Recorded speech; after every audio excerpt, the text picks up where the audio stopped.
इस विधानसभा के चुनाव में विकास राज के लिए सबसे बड़ा मुद्दा क्या है? मेरे लिए देश का मुद्दा मेरे लिए मायने रखता है। विकास के लिए बिहार का मुद्दा है कोसी के तटबंधों को बांध देना। मैं हर साल अपने बिहार को बहता हुआ नहीं देख सकता। और एक बात आप मानिए, आपने बहुत बढ़िया सवाल कर दिया, मेरे अंदर के इस चीज को खुरेद दिया कि मेरे लिए मुद्दा ये रोजगार और पलायन नहीं है। ये ओरिजिनलिटी है, इससे मैं डिनाई नहीं कर रहा। पर मेरे अंदर अगर आप पूछेंगे कि आपका मुद्दा क्या है, तो कोसी है। क्या विकास भाई, पूरा बिहार आप घूम रहे हैं, क्या लगता है इस बार तेजस्वी की लहर कितनी है? देखिए, तेजस्वी यादव की लहर तो है, क्योंकि इस बार लड़ाई जो है ये बराबर खेमे में बढ़ चुकी है। आप इस बात से डिनाई नहीं कर सकते हैं कि आपके लिए सिर्फ और सिर्फ नीतीश कुमार और तेजस्वी यादव के बीच लड़ाई नहीं होने जा रही है। कि अब बिहार का जो चुनाव है वो जाति समीकरण से हटके, धार्मिक समीकरण से हटके, अब किस लिए वोट करेंगे लोग? अब नौकरी के लिए वोट करेंगे। ये तो प्रशांत किशोर भी बोल रहे हैं कि जो है शिक्षा पे हमको वोट दीजिए, पलायन रोकने की बात कर रहे हैं उस पे हमको वोट दीजिए।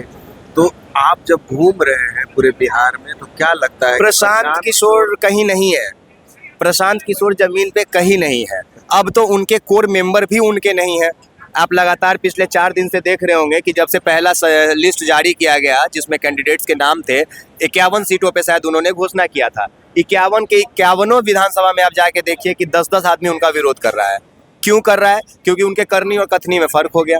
वो कल तक कहते थे कि हम जो मेरे लिए कोर मेंबर होगा, जो कार्यकर्ता होगा, जो झंडा ढोएगा, हम उसको टिकट देंगे। अब रातों रात लोगों को ला के वो टिकट दे रहे हैं, पैसा ले कर दे रहे हैं। और ये बात उनके ही लोग बोल रहे हैं। ये हंगामा आज भी हुआ है। आज भी हुआ है, जब आज 65 शायद लोगों का टिकट का ये मिला है, लिस्ट हुआ है, तो होना तय है। तो साफ साफ पता है ना कि जब आपके अपने पार्टी के वो कोर कमेटी के मेंबर सेटिस्फाइड नहीं कर पाए आप उनको, जो आप तक आपके साथ पिछले 1.5 वर्षों से लड़ रहे हैं लड़ाई को, आप उनके नहीं हुए तो बिहार के क्या होंगे? नमस्कार दोस्तों, मैं हूं शहबाज और आप देख रहे हैं ट्रूथ इंडिया न्यूज़। अभी हर पार्टी के ऑफिस में जिस तरीके से सरगर्मी बढ़ी हुई है, अब राजद के ऑफिस में जाइए वहाँ पर भी भीड़ लगी हुई है। अब जेडीयू के ऑफिस में जाइए वहाँ पे भी भीड़ लगी हुई है। बीजेपी के ऑफिस में जाइए वहाँ पे भी भीड़ लगी हुई है। तमाम नेता एक तरीके से या तो टिकट के दावेदार हैं या तो टिकट उनको मिलेगा तो उनके लिए खुशी की बात है। अंदर से अगर बात हो गई है तो हमारे साथ अभी विकास राज है, पूरी मुखरता से अपनी बात को रखते हैं। आपने इनका वीडियो भी देखा होगा, हर टॉपिक पे बात करते हैं और मुखरता से बात करते हैं। सबसे बड़ी खूबी यही है। तो हम इनसे जानेंगे कि पत्रकार है पेशे से, पूरा बिहार भी एक तरीके से घूम रहे होंगे। क्या विकास भाई, पूरा बिहार आप घूम रहे हैं, क्या लगता है इस बार तेजस्वी की लहर कितनी है? देखिए, तेजस्वी यादव की लहर तो है, इसमें कोई दो मत नहीं है।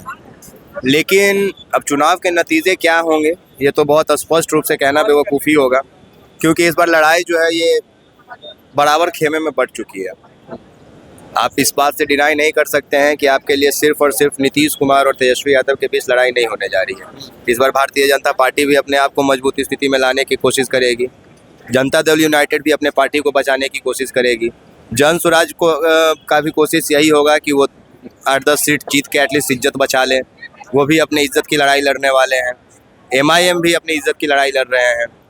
तो ऐसे स्थिति में क्या होगा ये कहना मुश्किल है। अभी एकदम व्यापक रूप से ये कह देना कि तेजस्वी यादव का क्या है और कितना ग्राउंड पे चीज़ें हैं, ये बहुत स्पष्ट नहीं है। लेकिन एक बात ये बहुत तय है कि जहाँ पे अभी तेजस्वी यादव रोजगार की बात करके, पलायन रोकने की बात करके, नौकरी की बात करके इस बिहार में एक नए इशू को पैदा किए, एक नए पॉजिटिव इमेज क्रिएट करने का बिहार का कोशिश किए हैं कि अब बिहार का जो चुनाव है वो जाति समीकरण से हटके, धार्मिक समीकरण से हटके, अब किस लिए वोट करेंगे लोग? अब नौकरी के लिए वोट करेंगे। अब आप देख रहे होंगे कि लगातार चारों तरफ से पहले पैसे की बात हुई कि वृद्धा पेंशन बढ़ा देंगे तो कोई दूसरा 1100 कर दिया, बिजली फ्री कर देंगे तो 125 यूनिट फ्री हो गया। लेकिन अब ये सिर्फ फ्री वाली चीज़ें नहीं रह गई, अब आ गया रोजगार पे बात कि अब कोई अपने आप को मुख्यमंत्री बनाने वाला चेहरा ये बैठकर अगर ये घोषणा करता है कि हम 20 दिन में एक अधिनियम लाएंगे और जिस घर में एक भी नौकरी करने वाले नहीं है उसको हम नौकरी दे देंगे, तो ये बहुत बड़ी बात है। इस देश में अभी यकीन मानिए तेजस्वी यादव नहीं होते तो यह देश अभी धर्म के ऊपर वोट कर रहा होता। हो सकता है कि राम मंदिर का उदाहरण दिया जाता, हो सकता है कि बोल दिया जाता है कि 600 करोड़ दे के सीता माँ का मंदिर बनवा रहे हैं उसलिए हमको वोट दीजिए। हो सकता है कि बोल दिया जाता है कि चलिए मथुरा में कृष्ण जी का मंदिर बनाएंगे, उसके लिए यादव हमको वोट दे। लेकिन कहीं आप ऐसा नहीं सुन रहे होंगे। चाहे वो पक्ष हो या विपक्ष हो, मुद्दा जो है वो केंद्रित हो गया है रोजगार पे। कैसे पलायन को रोका जाए, कारखानों को कैसे चालू किया जाए। तो ये अपने आप में एक नया लहर है ना। अब ये जाति और किसी धर्म की बात तो नहीं रह गई। अब जो युवा सड़कों पे मार खाते हैं, कभी बीपीएससी का प्रश्न पत्र लीक हो जाता है, कभी यूपीएससी का प्रश्न पत्र लीक हो जाता है, बीपीएससी का लीक हो जाता है, तो इससे त्रस्त कौन था? कोई एक जाति या एक धर्म का युवा तो त्रस्त नहीं था, सभी लोग त्रस्त थे। तो आखिर इस त्रासदी को रोकने का एक योजना लाने का काम कौन कर रहे थे? तेजस्वी कर रहे हैं। ये तो प्रशांत किशोर भी बोल रहे हैं कि जो है शिक्षा पे हमको वोट दीजिए, पलायन रोकने की बात कर रहे हैं, उस पे हमको वोट दीजिए। तो आप जब घूम रहे हैं पूरे बिहार में तो क्या लगता है? प्रशांत किशोर कहीं नहीं है, प्रशांत किशोर जमीन पे कहीं नहीं है। अब तो उनके कोर मेंबर भी उनके नहीं है। आप लगातार पिछले 4 दिन से देख रहे होंगे कि जब से पहला लिस्ट जारी किया गया जिसमें कैंडिडेट्स के नाम थे, 51 सीटों पे शायद उन्होंने घोषणा किया था। 51 के 51 विधानसभा में आप जाके देखिए कि 10-10 आदमी उनका विरोध कर रहा है। क्यों कर रहा है? क्योंकि उनके करनी और कथनी में फर्क हो गया। वो कल तक कहते थे कि हम जो मेरे लिए कोर मेंबर होगा, जो कार्यकर्ता होगा, जो झंडा ढोएगा, हम उसको टिकट देंगे। अब रातों रात लोगों को लाला के वो टिकट दे रहे हैं, पैसा ले कर दे रहे हैं, और ये बात उनके ही लोग बोल रहे हैं। ये हंगामा आज भी हुआ है। आज भी हुआ है, जब आज 65 शायद लोगों का टिकट का ये मिला है, लिस्ट हुआ है, तो होना तय है। तो साफ साफ पता है ना कि जब आपके अपने पार्टी के वो कोर कमेटी के मेंबर सेटिस्फाइड नहीं कर पाए आप उनको, जो आप तक आपके साथ पिछले 1.5 वर्षों से लड़ रहे हैं लड़ाई को, आप उनके नहीं हुए तो बिहार के क्या होंगे? इसीलिए तो ये पूरा बिहार उनको दोगला नेता मानता है, दलाल टाइप का नेता मानता है। ये स्पष्ट मैं बोल रहा हूँ, ये मेरे बोल नहीं है, ये बिहार का बोल है कि प्रशांत किशोर इज ए दलाल। और वो बोलते भी हैं, मीडिया में कई इंटरव्यूज में उनसे पूछा गया कि लोग आपको दलाल बोलते हैं, और वो एक्सेप्ट किए कि हाँ वो दलाल हैं। तो दलाल के ऊपर भरोसा नहीं किया जा सकता है। लेकिन उनका एक बहुत बड़ा सवाल है, और ये अच्छा सवाल भी है, आप पत्रकार हैं इसलिए पूछ रहे हैं कि सबसे बड़ा चीज़ है कि उन्होंने केसी सिन्हा जी को जैसे लोगों को लाया, बड़े लोग हैं, डॉक्टर को लाया, इंजीनियर को लाया। दूसरी चीज रितेश पांडे को भी लाया, अक्षरा सिंह को भी लाया, इस सबको काहे भूल जा रहे हैं? नचनिया गवनिया को भी लाया, मनीष कश्यप जैसा हापट आदमी को भी लाया, उसको फिर टिकट नहीं दिया। आप हमको अच्छे लोगों का 4 नाम गिनाएंगे, हम जाहिलों का फौज गिना देंगे उसके पीछे जो खड़ा है। वही मनीष कश्यप थे, जो भी मनीष कश्यप, हाँ, तो वो मनीष कश्यप से मैं मिलने गया था क्योंकि उसको पिटाई लगा था। मेरे सामने कोई सड़कों पे अगर कोई पागल या मानसिक विक्षिप्त आदमी को आप मार देंगे और तरफते रहेगा, तो क्या मैं उसको नहीं मिलूंगा कि वो पागल है?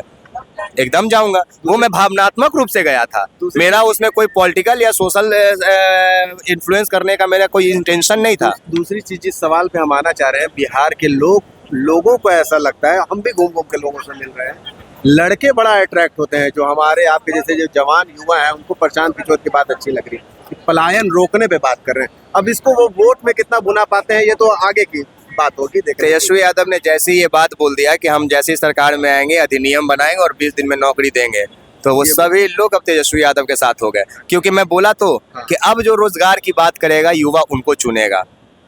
मैं बहुत स्पष्ट बोला ना कि मैं अगर राजनीतिक भूमिका की बात करेंगे कि कौन आ रहा है, मैं नहीं कह सकता हूँ, लेकिन अगर कोई ऐसे इश्यूज पे बात कर रहा है जो हमारे और आपके घर से कनेक्टेड है, तो सीधी सी बात है, हम उस चीज को सुनेंगे। सपोज कीजिए कि टेलीविजन पे सामने हम लोग पूरे परिवार बैठे हैं और अचानक से न्यूज़ फ्लैश होता है कि जो गैस सिलेंडर कल तक 950 में मिल रहा था अब 450 हो गया, तो हम और आप चाहे मोदी जी के पक्षधर हो या विरोधी हो, उस पूरे खबरों को देखेंगे जरूर कि कहाँ हुआ, क्या पूरे हिंदुस्तान में हुआ या किसी एक स्टेट में हुआ, किसने किया, एक चर्चा का विषय बन जाएगा। की लहर लग रही है, बिल्कुल लग रही है। आप जाके देखिए भारतीय जनता पार्टी के कार्यालय में 10 आदमी नहीं मिलेगा, 10 आदमी नहीं है वहाँ पे। और एक बार आप यहाँ पे कैमरा घुमा के लगता है कि सब लोग दिल्ली पहुँचे हुए हैं, सारा डायरेक्शन दिल्ली से सेट हो रहा है। नहीं, उन लोग को पता है कि वो लोग कहीं नहीं पहुँचे हैं, ना दिल्ली पहुँचे ना लोगों के दिल में पहुँचे हैं। अच्छा। दिल्ली पहुँचने से पहले लोगों के दिल में पहुँचना पड़ता है। वो लोग दिल्ली पहुँच जाएंगे, लेकिन लोगों के दिल में तो तेजस्वी पहुँच चुके हैं, वहाँ कैसे पहुँचेंगे आप? तो 20 साल का वनवास क्या तेजस्वी का खत्म होने का? तेजस्वी का भी 20 साल से वनवास पे थे ही नहीं। राजद का वनवास अगर राजद भी वनवास पे नहीं था। राजद हमेशा से विपक्ष की भूमिका में रहा है, और एक राज्य अगर बहुत अच्छे से चलता है उसमें विपक्ष का बहुत भूमिका रहता है। तो विपक्ष है तभी आपका पक्ष है। तो तेजस्वी या फिर राष्ट्रीय जनता दल कभी वनवास पे नहीं थे। आप एक पत्रकार के तौर पे क्या एब्जॉर्ब कर रहे हैं? मैं ये पत्रकार के तौर पे ही बोल रहा था मेरे भाई। कितनी सीट जो है बीजेपी को इस बार मिलेगी, कितनी राजद को मिल सकती है? मैं इस पे कोई चर्चा नहीं करता हूँ। अच्छा, ठीक है, इस पे चूंकि ये बहुत तीखा सवाल है, मैं कोई बहुत पॉलिटिकल एनालाइजर नहीं हूँ, एनालिस्ट नहीं करता मैं पॉलिटिकली। मैं साफ साफ बता रहा हूँ कि कुछ भी नहीं, जिसको टिकट देना है दे, जिसको देना है नहीं दे, नहीं देना है तो जनता तय कर देगी कि आप जिसको देकर टिकट भेजे हैं वो कौन है, अच्छे हैं या बुरे हैं।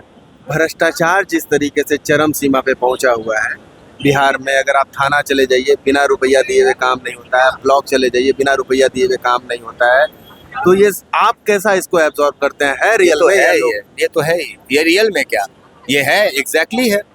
भ्रष्टाचार कहाँ नहीं है। आप आज घर से अपने 500 रुपए लेके बाइक पे चलते हैं ना, तो आपके अंदर कॉन्फिडेंस नहीं रहता है कि कहीं अगर पकड़ लेगा बाइक से चालान काट देगा ना, तो साला 1000 नहीं है कि हम बाइकवा का चालानवा दे के वहाँ से आगे बढ़ पाएंगे। मतलब अब 500 की कीमत भी नहीं है।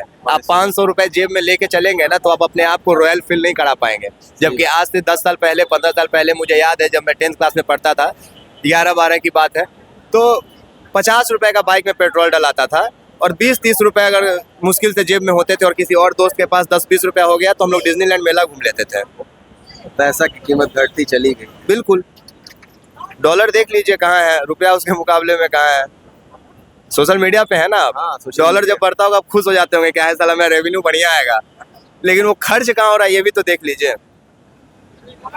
तो अगर अमित शाह का अगर बात देखा जाए तो वो बोलते हैं कि बिहार में 2 पार्टी जिसके तरफ रहेगी सरकार उनकी बनेगी। कौन पार्टी उस है? बात को कोई भी अगर देखा जाए तो 3 पार्टी को अगर देखा जाए, राजद है, जनता जिसके BJP तरफ है, रहेगी, जेडीयू है, जनता जिसके तरफ रहेगी हाँ। सरकार उसकी बनेगी। यही कठोर सत्य है। पॉलिटिकल लोग क्या बोलते हैं, कैसे बोलते हैं मुझे नहीं पता, पर जनता जिसके साथ है सरकार उसकी ही बनती है और उसकी ही सरकार बनेगी। अगर कल के डेट में तेजस्वी यादव के साथ जनता रहेगी तो तेजस्वी का सरकार बनेगा। रातों रात अगर कुछ ऐसा किया जाए कि वो वोट भारतीय जनता अभी पार्टी जो- को चला जाए अभी तो जो- भारतीय जनता अभी पार्टी जो की सरकार बनेगी। कोर्ट के द्वारा जो आरोप तय हुआ है अभी ये आरोप नहीं है, ये एनडीए को दिया गया एक मुद्दा है। कहाँ आखिर कब तक चारा चोर पे उलझे रहेंगे वो लोग। अब उन लोग को वहां से बाहर निकाला गया है। अच्छा, हाँ, अब नया चीज, अब भाषण में कुछ तो नया चाहिए, तो एक नया स्क्रिप्ट लिखा गया ये है। कोर्ट ने तय किया है। कोर्ट ही लिखा है, जूता भी कोर्ट के में अंदर ही जज के ऊपर फेंका गया था। ये आप भूल गए क्या? उस वकील के साथ क्या हुआ? तो आज हमारे देश में लोकतंत्र की ये औकात हो गई है कि एक जज के ऊपर जूता फेंक दिया जा रहा है और वो वकील बड़ा सरेआम बाहुबली बन के वो घूम रहा है। तो आप इससे अंदाजा लगा लीजिए कि कौन किसके साथ है नहीं है। इस विधानसभा के चुनाव में विकास राज के लिए सबसे बड़ा मुद्दा क्या है? मेरे लिए कोई मुद्दा नहीं है, मैं मुद्दा विहीन आदमी हूँ। मेरे लिए देश का मुद्दा मेरे लिए मायने रखता है। विकास के लिए बिहार का मुद्दा है कोसी के तटबंधों को बांध देना। मैं हर साल अपने बिहार को बहता हुआ नहीं देख सकता। और एक बात आप मानिए, आपने बहुत बढ़िया सवाल कर दिया, मेरे अंदर के चीज को खुरेद दिया कि मेरे लिए मुद्दा ये रोजगार और पलायन नहीं है। ये है, ये ओरिजिनलिटी है, इससे मैं डिनाई नहीं कर रहा। पर मेरे अंदर अगर आप पूछेंगे कि आपका मुद्दा क्या है, तो कोसी है। क्यों है मेरे भाई? पलायन का सबसे बड़ा वजह इस राज्य में बाढ़ है। हर साल बाढ़ आता है, हर साल लोगों के गांव कट जाते हैं, हर साल लोगों की डिग्रियां बह जाती है, हर साल लोग पलायन करने के लिए मजबूर हो जाते हैं। सोचिए कि आप ग्रेजुएट हैं और आपकी डिग्री बह गई, आप कल दिल्ली और हरियाणा पंजाब में जाएंगे तो आपको 8000 रुपए की महीना मिलेगी, क्योंकि आप अनपढ़ के श्रेणी में आएंगे। ये हमारा मुद्दा है। आखिर क्यों आप लोग ये सवाल, या हम तो कई दफ़ा किए हैं, हम आप पे नहीं बोलेंगे पर्सनली, लेकिन हम कहते हैं कि हमारे मेन स्ट्रीम मीडिया के ध्यान में ये चीज़ें क्यों नहीं आ पाती है कि बिहार का 40% हिस्सा हमेशा बाढ़ में डूब जाता है, वो बह जाता है, गांव कट जाते हैं। कहाँ जाते हैं वो विस्थापित होकर लोग? कौन है उनका देखने वाला? उनके ज़मीन में आप कितना फीसदी खेती का आप असर देखते हैं? आप सरकार के तरफ से 2000 रुपये में 2-3 महीने पे अकाउंट में डाल देते हैं, क्या उससे किसी का 10 बीघा का धान डूब गया उसकी भरपाई आप कर देंगे? नहीं कर पाएंगे। बाढ़ में जिसके घर दह जाते हैं, जिनके मवेशी बह जाते हैं, उनसे जाकर तकलीफ पूछिए। बिना तिरपाल की जब रात उनकी कटती है ना, तो मुद्दा नहीं दिखता है उनको, सत्ता नहीं दिखता है, उनको मौत दिखता है कि कब बिजली गिरेगा या कब पानी में मेरा कोई अपना बह जाएगा। तो हम मेरे लिए ओरिजिनल मुद्दा जो है ना मेरे भाई, वो बाढ़ है और दूसरा सिंचाई है।